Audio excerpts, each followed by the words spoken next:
It was the summer of 2021. A hot, charged evening under the lights of Arthur Ashe Stadium. And there stood Daniil Medvedev, a man on the cusp of greatness. A man who had been there before. Twice. But never crossed the line. Never hoisted that Grand Slam trophy. Until that night. Until New York roared his name. The world watched as Medvedev faced a titan. Novak Djokovic, already with 3 Grand Slam titles under his belt that year. On the verge of making history. Calendar slam. Immortality. And there was Medvedev. Stoic. Focused. Relentless. 3 sets. No mercy. No hesitation. Just domination. And just like that, a new Grand Slam champion was born. Daniil Medvedev. Finally. That night was meant to be the beginning. The start of something new. The rise of the next king. The Russian maestro had arrived. But fast forward nearly 4 years, and the glow of that triumph seems dim. That giant killer now stands at a crossroads. A brilliant tactician, yes. But no longer the force that could steamroll Novak Djokovic in a final. Why? Because the world has changed. The court has shifted. And 2 names now echo louder than the rest. Carlos Alcaraz. Jannik Sinner. According to Mats Wilander, that's the answer. The truth behind Medvedev's gradual slide. A new era isn't coming, it's already here. Alcaraz, with his explosive energy, his charismatic aggression, his never-say-die mentality. Sinner, with his calculated precision, his icy composure, his unstoppable rhythm. Together, they have reshaped the men's game. They have won 7 consecutive Grand Slam titles. And they haven't just won, they've shut the door on others trying to enter that winner's circle. Players like Medvedev, they're stuck on the outside. Wilander didn't mince words. He painted a picture, a sobering one, of a generation trapped in a cycle.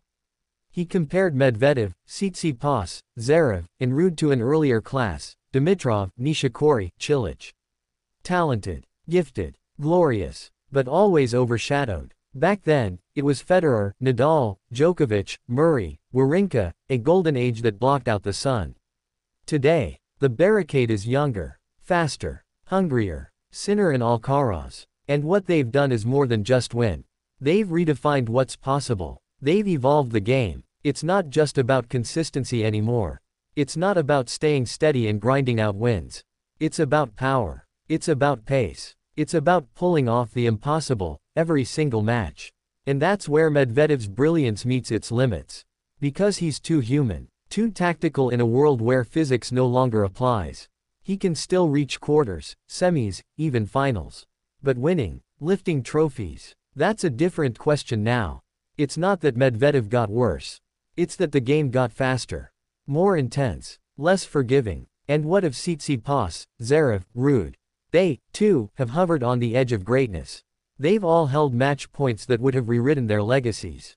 They've tasted finals, felt the roar of anticipation. But they, like Medvedev, have been denied. Blocked, outpaced. It's a cruel twist. To reach your peak, just as someone else changes the mountain. Sinner and Alcaraz didn't just step onto the stage. They rebuilt it. And now the rules are different. Every generation has its ceiling. Some push through it. Some get trapped beneath it. For Medvedev, the ceiling is no longer Djokovic or Nadal. It's the 22-year-old phenoms with no fear, no brakes, and no ceiling of their own. And so now, Medvedev faces a truth he never expected.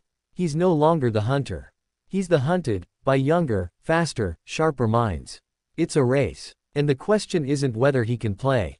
It's whether he can evolve fast enough to survive. This crossroads isn't about skill. It's about adaptation. About embracing a style of play that challenges his own nature.